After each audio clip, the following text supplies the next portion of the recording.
ઓમ નમો નારાયણ.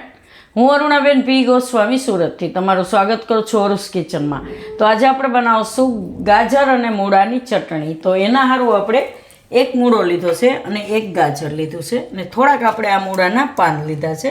તાજા પાન હોય તો આપણે એને વાપરી શકીએ, એકદમ સારું લાગે ટેસ્ટમાં. અને નોર્મલ મસાલા જોઈએ આપણે, થોડુંક હિંગ જોઈએ, રાઈ અને હળદર ને લાલ મરચું થોડુંક, કેમ કે આપણામાં લીલું મરચું નથી વાપરતા.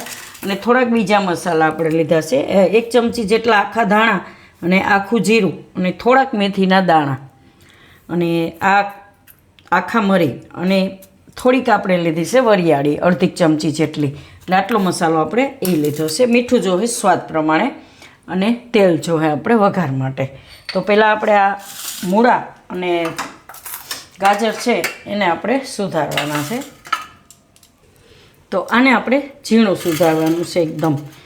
તો એને આપણે ઓનિયન કટરમાં કટ કરશું. આ રીતનું આપણે ઓનિયન કટર છે એમાં. તો એકદમ આમાં ઝીણું થઈ જાય સરસ. તો પહેલાં એના ઉપરથી આપણે છાલ કાઢી નાખીશું આ રીતે. તો અત્યારે શિયાળામાં મૂળા સરસ આવે છે. તો આ ચટણી તમે બનાવીને ફ્રીજમાં રાખી શકો તો 7-8 દિવસ સુધી તમે ખાઈ શકો એને એમ.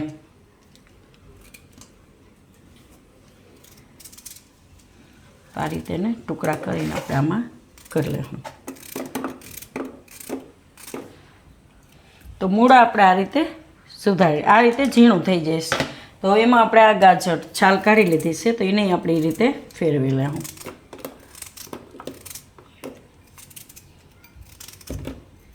તો બે આપણે આ રીતે વાટી ક્રશ કરી લીધું છે આ રીતનું જોઈએ આપણે એમ. એકદમ ઝીણું નહીં ને બહુ જાડું નહીં એમ. તો આ રીતે આપણે ઓનિયન કટરમાં કરી નાખીએ એટલે ફટાફટ થઈ જાય, વાર નથી લાગતી એને એમ. આપણે ઝીણું સુધારવામાં થોડીક વાર લાગે પણ આમાં તો ઘાય થઈ જઈશ. આને થોડીક વાર સાઈડમાં રહેવા દે હું. હવે આપણે આ એક કઢાઈ લીધીશ, ગેસ ચાલુ કરશું.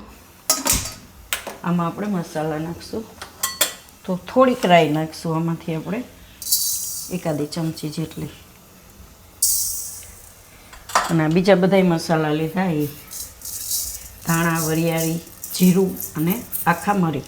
તો આ બધું આપણે એમનો શેકી લેવું થોડીક વાર.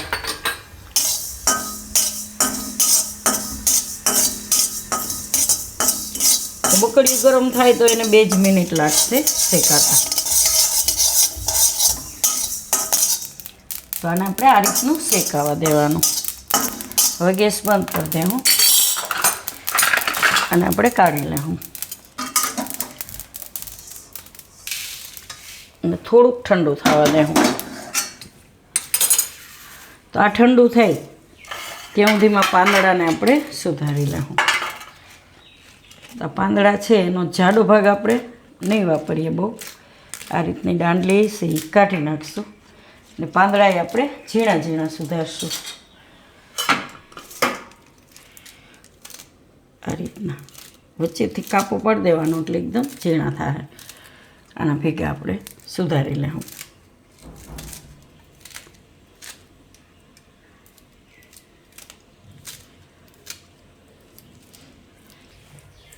તો બધા પાંદડા આપણે આ રીતે સુધારી લીધા છે. તો એ મસાલો આપણો આ ઠંડો થઈ ગયો છે. તો એને આપણે લઈ લેવું મિક્સર જારમાં.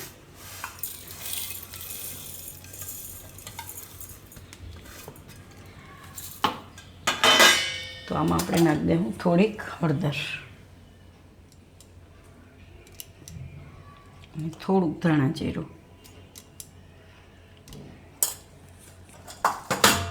અને મીઠું સ્વાદ પ્રમાણે. તો આ બધાને માપનું મીઠું આપણે મસાલામાં જ નાખી દઈશું એટલે મીઠું થોડુંક એ પ્રમાણે નાખવાનું. 1 ચમચી જેટલું આપણે મીઠું નાખ્યું. તો આ બધું આપણે પીસી લેવું. એ પહેલાં આપણે તેલ ગરમ મૂકી દેવું. તો આ કઢાઈ છે એ જ કઢાઈમાં આપણે તેલ ગરમ મૂકી દેવું.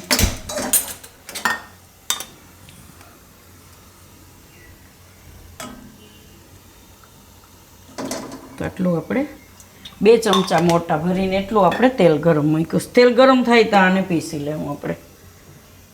તો મસાલો આપણે પીસી લીધો આ રીતનો. તો એને આપણે આમાં મિક્સ કરી દઈશું.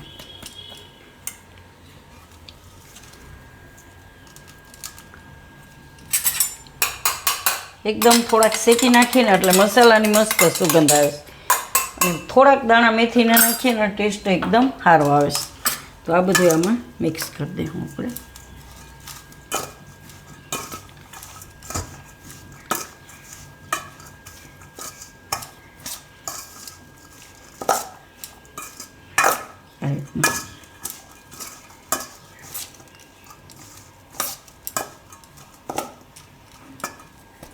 હવે તેલ આપણું ગરમ થઈ ગયું છે. થોડી હિંગ નાખીને જોઈ લે હું આ રીતનું તેલ જોઈ ગેસ બંધ કરી દે હું. અને આ મસાલો છે એની ઉપર આપણે 1 ચમચી આ રીતની હિંગ નાખીશું.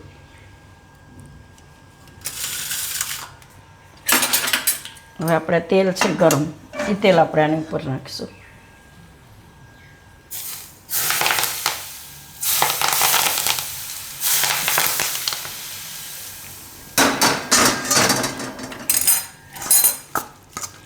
આ રીતનું તેલ નાખવાનું.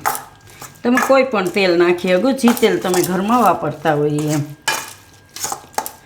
અને થોડીક વાર ઠંડુ થવા દે. તેલ ગરમા ગરમ નાખ્યું એટલે થોડીક વાર હલાવી લેવાનું આ રીતનું.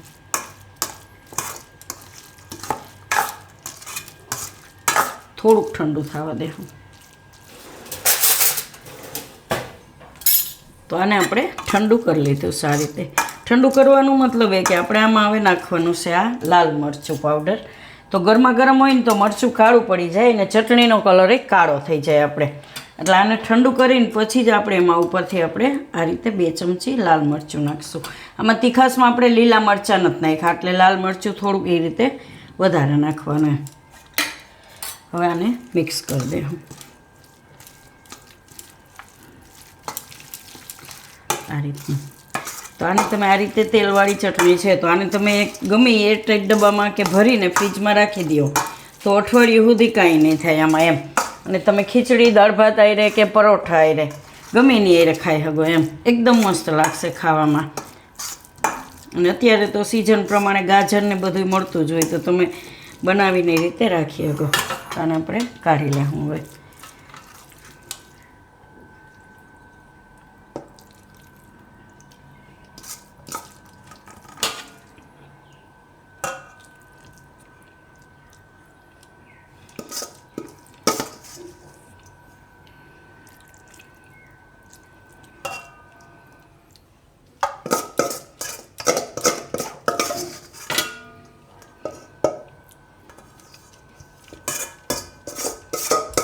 એક મોળો ને એક જ ગાજર આપણે નાખ્યું તો ઘણી બધી આપણે ચટણી બની ગઈ. તો અઠવાડિયું સુધી તો આરામથી હાલે એમ આટલી ચટણી.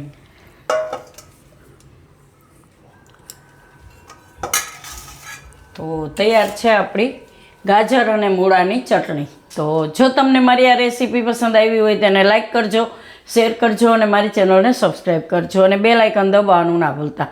કમેન્ટ કરીને કહેજો કે તમને કેવી લઈ ગઈ આ ગાજર ને મૂળાની ચટણી.